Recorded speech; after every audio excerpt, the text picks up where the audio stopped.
नमस्कार दोस्तों, मार्केट की बात करते हैं। बैंक ऑफ महाराष्ट्र की बात करते हैं। बैंक ऑफ महाराष्ट्र के नतीजे आने वाले थे 16 जनवरी 2023 को और शेयर प्राइस एक तरह से ऊपर की तरफ ही कारोबार कर रहा है, तेजी बनी हुई है।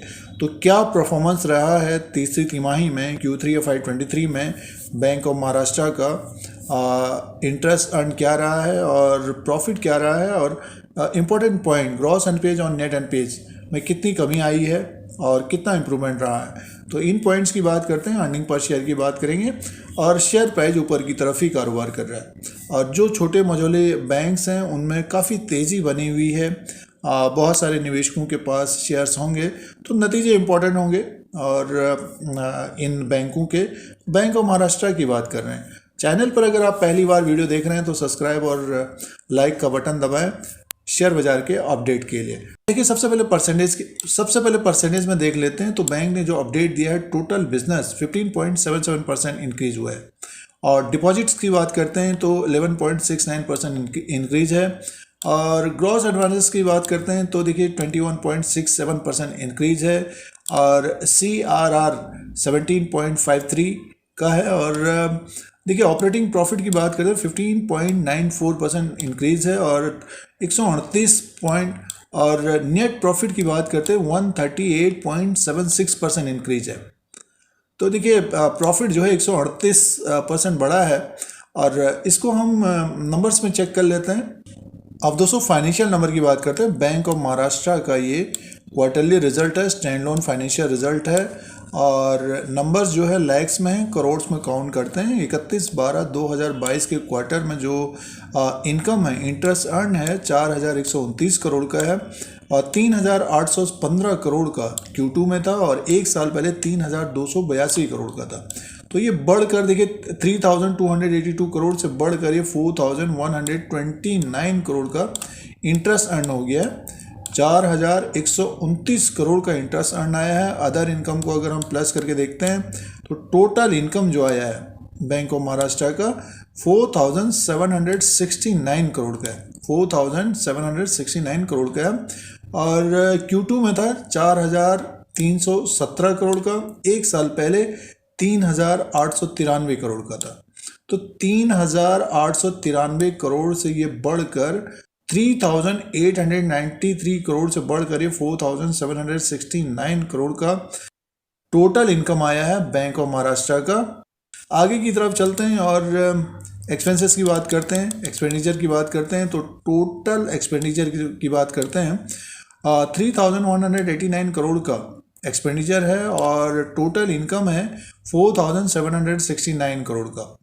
तो ऑपरेटिंग प्रॉफिट देखिए, जो ऑपरेटिंग प्रॉफिट है 1580 करोड़ का है और इससे पहले 1461 करोड़ का था और एक साल पहले 1162 करोड़ का। तो ऑपरेटिंग प्रॉफिट भी बढ़ा है और प्रोविज़न की बात करते हैं तो 581 करोड़ का प्रोविज़न है इस क्वार्टर में और सीधे से net profit loss before tax की बात है 998 करोड़ का है। आगे की तरफ चलते हैं, net profit loss before tax 998 crore और सीधे से देखिए नेट प्रॉफिट की बात करते हैं, net profit loss for the period की बात करते हैं तो 775 करोड़ का। सीधे मुनाफे की बात करते हैं, net profit loss for the period की बात करते हैं 775 करोड़ का प्रॉफिट आया है बैंक ऑफ महाराष्ट्र का और Q2 में था 535 करोड़ का, एक साल पहले 324 करोड़ का। तो एक तरह से दुगना प्रॉफिट आया है बैंक ऑफ महाराष्ट्र का, 775 करोड़ का प्रॉफिट आया है और क्वार्टर एंड क्वार्टर के हिसाब से भी देखते हैं तो 535 करोड़ का प्रॉफिट है और क्वार्टर एंड क्वार्टर के हिसाब से भी देखते हैं तो 535 करोड़ से बढ़कर 775 करोड़ का प्रॉफिट आया है बैंक ऑफ महाराष्ट्र का। और आगे की तरफ चलते हैं इंपॉर्टेंट पॉइंट एनपीएच की बात करते हैं। देखिए ग्रॉस एनपीएच की बात करते हैं, परसेंटेज में 2.94 का है और इससे पहले 3.40 का था और एक साल पहले 4.73 का था।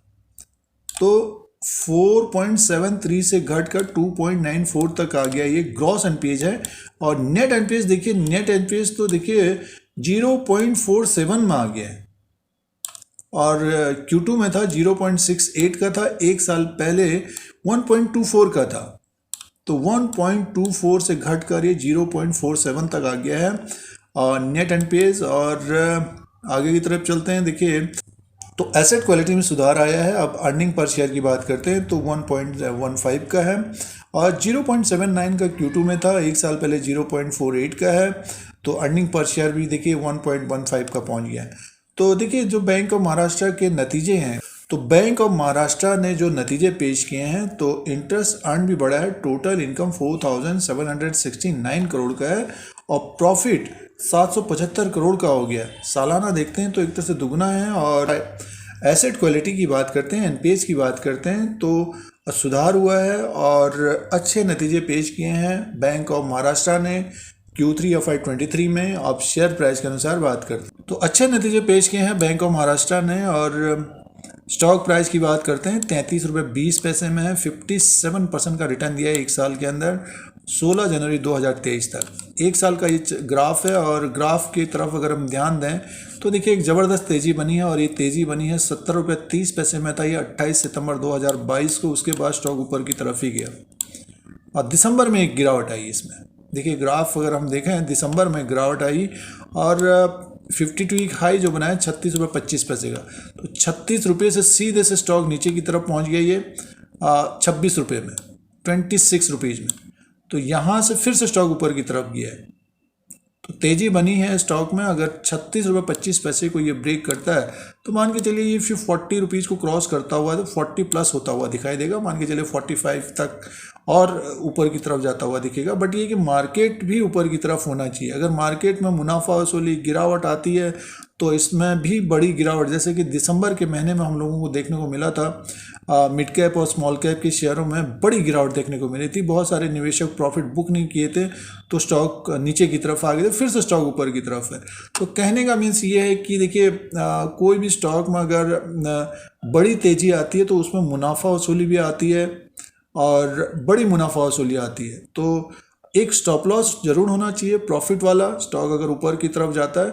और टारगेट अगर हिट होता है तो थोड़ा बहुत मुनाफा वसूली भी करनी चाहिए। टारगेट अगर हिट होता है तो मुनाफा वसूली थोड़ा बहुत करना चाहिए। मान के चलिए किसी के पास अगर 500 शेयर है, 1000 है तो 20% 30% का प्रॉफिट बुक करना चाहिए।